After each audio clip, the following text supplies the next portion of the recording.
Okay, today we're here. We're delighted to be here with a person of many talents, a writer of young adult fiction, a teacher of seventh graders who is experiencing all sorts of pedagogical challenges right now in the pandemic, and also the editor in chief of a new journal which she conceived and has already put out into the world called The Start.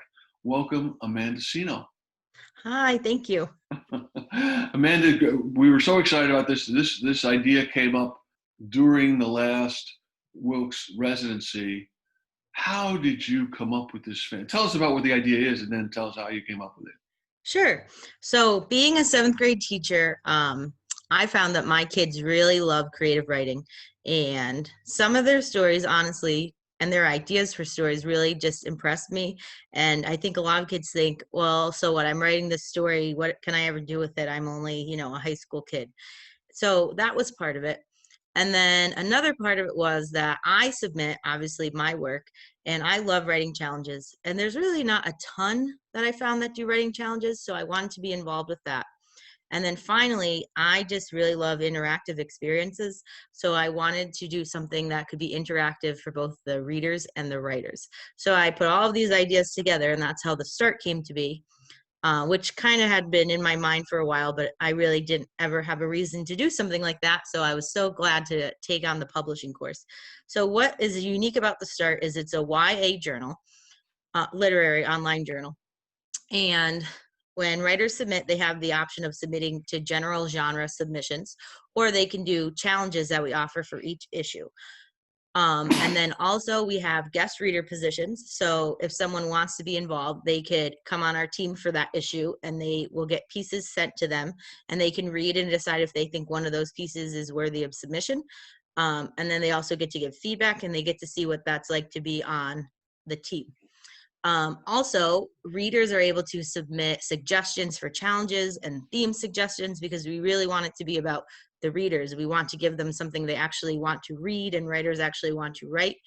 And the biggest thing is we're really trying to promote new, young, unpublished writers, just so they have a place to really start their writing journey. That's where the title came from. We want to give them their start.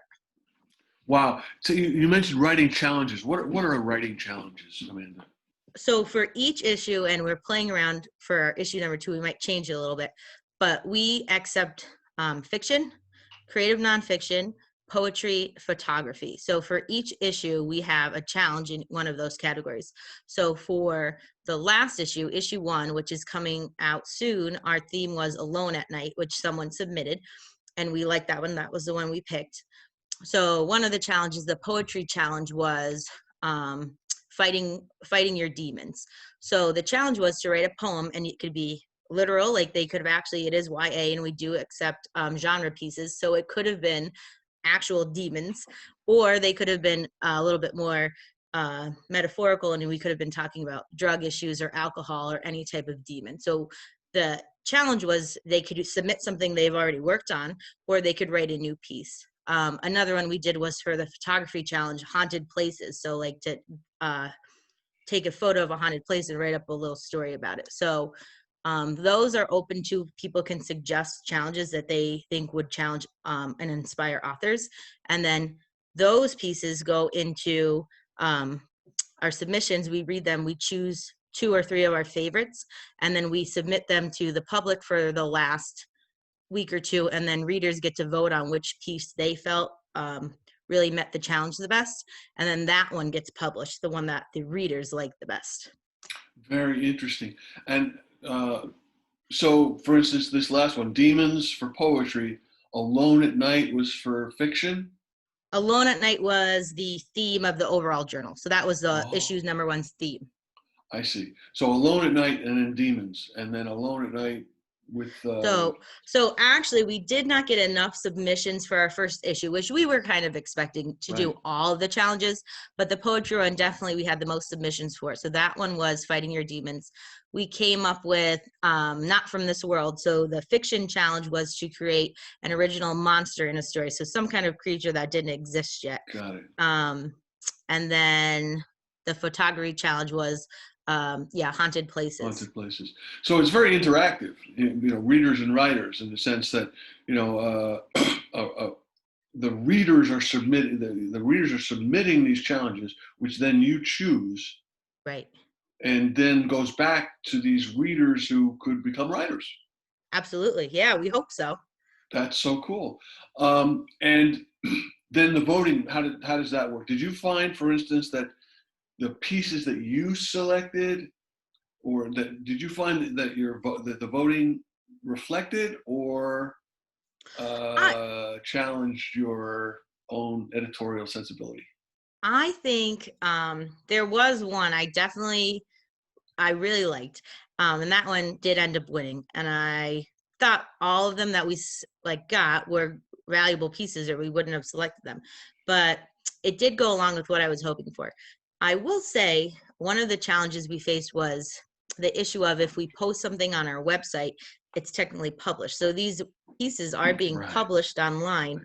So we did have someone who won as a finalist, and she contacted us and said, after thinking about it, if mine doesn't win, I don't want to not be able to submit it to other journals. So I'm actually going to request not to have it. So that kind of was a little upsetting. I understood, but we were really hopeful about that one too. We really liked it, but we understood that. And so that was definitely something to consider in the future, that there is that risk. It is going to be published for at least a little while on our website.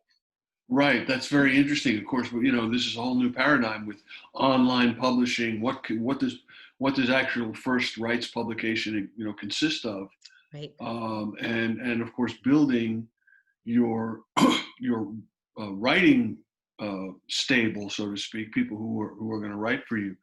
Um, you were talking, not just about the challenges, but developing new writers. How do you reach new writers, Amanda? I think that most of our submissions are coming from our ads and promotions that we're making on Instagram and Facebook. And a lot of our hashtags are for high school students, and also new writers get published, like tags that we're hoping will have people say, hey, I haven't been published yet. Maybe this is a place where I could find my start.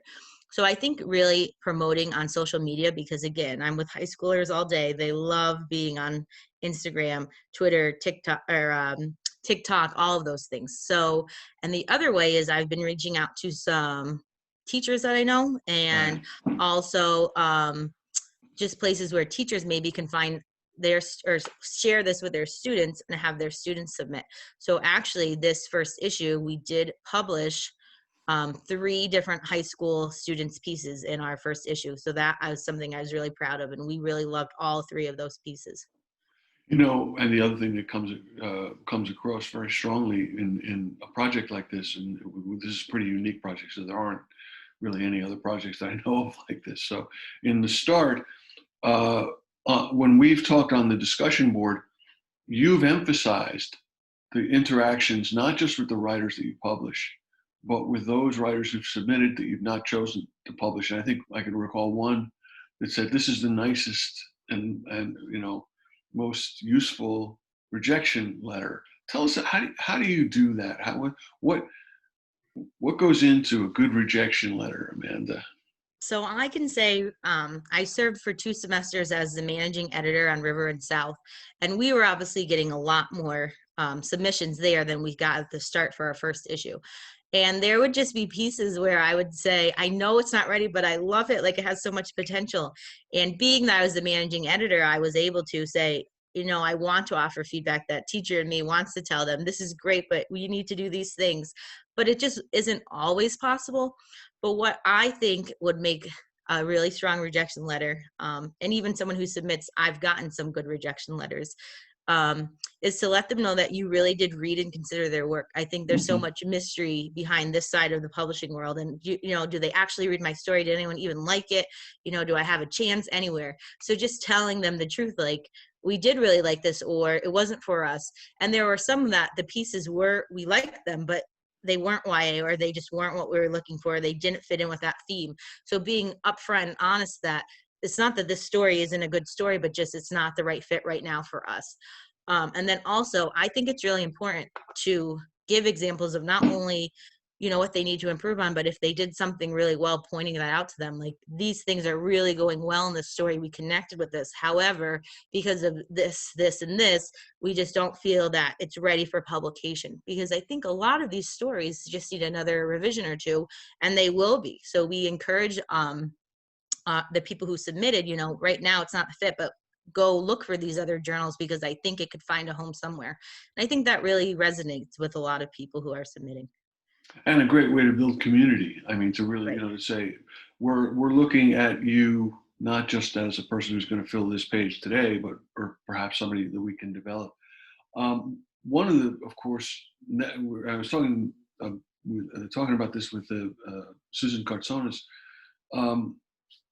It's oftentimes people's skill sets tend to be siloed, either in the creative side or in the organizational technical side. And in publishing, I think you need to have that rare combination Right. of organizational ability and some kind of creative editorial instinct. And I think even in 2 days, you came up with this, not only this organizational model, which is original, but a website. And I thought maybe we would share the screen so I could show the website.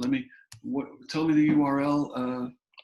Sure. It's the startliteraryjournal.com. There we go. Yes. So I'm going to see if I can manage my own technical expertise to see if I can share the screen, and so everybody can see the start. Let's go back to Zoom. Come on. And we go to share screen. And we go to start. There we go. Okay, so this is what the students will encounter. Take me through your website, Amanda. Sure. So one of the challenges, which I did not know this on, I use WordPress, is that it's a blog. So I really wasn't thinking of it as a blog. So originally I had all of my blog posts or my updates, they were on the homepage. And then when it was time to publish our first issue, I talked with some other people and I said, do you make each piece a new website? Do you make it a new post? And you really can do either. But I didn't understand how to post a post and not have it come up. So then I did some research and I found out you have to make a static homepage. So this is our static homepage, where we just kind of have a little bit about us. And then towards the top is our links. So we have our story. So that's a little bit about me and the other editors. Okay, let's go to that. Sometimes when I change the page, it doesn't go with me. Let's see if it does. There we go. Beautiful. Yeah. So our team right now, obviously there's me. Jen Tar she was in my cohort. She graciously agreed to come on as an editor, and she has helped me tremendously. So thank you so much. Amanda Fink, she reached out to us actually when she saw us on Instagram and asked if she could help out in some capacity, and she agreed to be our proof reader for our first issue. So thank you so much. And then there's just a little bit more about what we're doing and why and what our vision is. And again, it's really to hopefully grow a writing community for not just new writers, but for all writers, but give, again, new writers their chance to really have a place to put their work. Fantastic. And before we started recording, we were talking about the fact that a project like this this is your masthead, the team, and you can invite others, to be involved. And in fact, you've not employed, but you've had relationships with guest editors. Right. Tell us a little bit about your guest editor program. Right. So our guest editors, so this issue, we really only needed a guest editor for poetry and fiction because we had the most submissions in those categories. So our team narrowed down our couple pieces that we said we're 100% need to publish these. We love these. And then we had about 3 or 4 in each genre that we really, really liked, that we probably would have published another 1 or 2, but we wanted to make sure our guest readers had some really great pieces to look at. So we took a few of them and sent them to Dana Lassiter was one, and I also worked with her at Wilkes. she did fiction for us, and her feedback was just phenomenal. And then also Amanda Odell, she has a very impressive background, and I was so thankful that she took on the poetry job. And they went through the stories and poems, and they read through and they gave me feedback, which I was able to then share with the people who submitted, and they really, really did appreciate that feedback. So that was a really neat experience, getting to see their perspectives on the stories that Jen and I had discussed, because a lot of them, they had different feelings about some. So it was neat seeing those different perspectives. Right. Let's take a look at the current issue. Okay, so the current issue is actually coming out tomorrow, but this is going to be our cover, which was an image submitted by Ariel Leong, and her biography is under there. So tomorrow you'll be able to click on that image and it will take you to issue number 1. Richard Cooler, I can see much more clearly now. You know, the whole demons, Alone at Night, and otherworldly, and all coming out on Halloween. Yes, yep, exactly. So that's great. Okay, so how would I get involved? Let's take a look at this page. You could, oh, sorry, you have to click on one of the, I should kind of add that. So when you hover over get involved, Right, you have to yeah, pick okay. on one of them. Yeah. Which So should I if pick? you, I think maybe theme and challenge suggestions. I don't remember if I updated that on the site or only on Instagram. Let's check it out. Okay, so yeah, issue number 2, theme voting. Right now that's closed, but this is where you would go if you wanted to vote for the theme. We did actually have a theme chosen for issue number 2.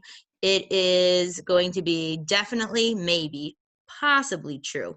So that was kind of inspired by April, who is in our publishing course, who said like it'd be neat to see stories that kind of deal with the truth versus lies. So we're really excited to see. We're hoping to get some maybe manipulative characters, some unreliable narrators. Right, right. Okay, great. And goes along with the idea of blending or comparing genres too, because you'll be in nonfiction or fiction or something Absolutely. that may not even be, maybe a hybrid. Right. Um, So then if you go, oh, sorry. no, I was going to say then vote for challenge submissions. So this, we also just had our poetry challenge. So voting is now closed, but again, on October 31st, that's tomorrow, you'll see which poem voted, or one. I know you voted, Phil. Yeah, It was really neat to see that, like every day I was checking if the votes would go up and down. So that was really neat to see that process. cool. And apply to be a guest reader. So our guest reader application opens up in the so our journal works month 1, really month 1.5, because we found out people need more than 1 month to submit. So we've extended it to the 15th of the following month. So on December 15th, our submissions will close, and then around that time, our guest reader applications will open. And then that's where we get applications, and we pick the people who we feel really would do a great job at that. So there's just a few rules, like for one, if they have submitted any work for that issue, then obviously they can't be a guest reader because that wouldn't be fair. We ask them to maybe make a post about it on social media just to kind of spread the word, and then to share like why they are really not necessarily fiction experts, but what would make them be able to look at a piece of fiction and decide if it's worth publishing or not, stuff like that. Right, right. Wonderful. And so tell me, Amanda, what's next for the start? Where do you see this going after So the internship ends and after craziness ends, hopefully? right. So we are planning on being a quarterly news journal, so, or a literary journal. So we are hoping to do one. We'll have one come out in February, and then June, and then again we'll be back to October. So we're hoping to do one every 3 months. And then my next goal is to set up a sort of writing community where I can link people who are new writers, veteran writers, and kind of give them a place where they can maybe set up a Zoom or a Meet and be able to communicate with each other. And I have had some people, I mentioned it to some, and they have already reached out to see, is that really going to happen? Because we would love to be a part of that. So not necessarily that we're so much going to guide that, but be able to bring these writers who probably never would have had an opportunity to come together before, just again to promote. We really want it to be more than just a journal. We want it to be a writing community. Wow. Fantastic approach and amazingly fast getting off the ground, and I think an idea that really has legs and is gonna be with us for a long time to come. Thank you so much, Amanda Cino, editor, writer, teacher. Thank you.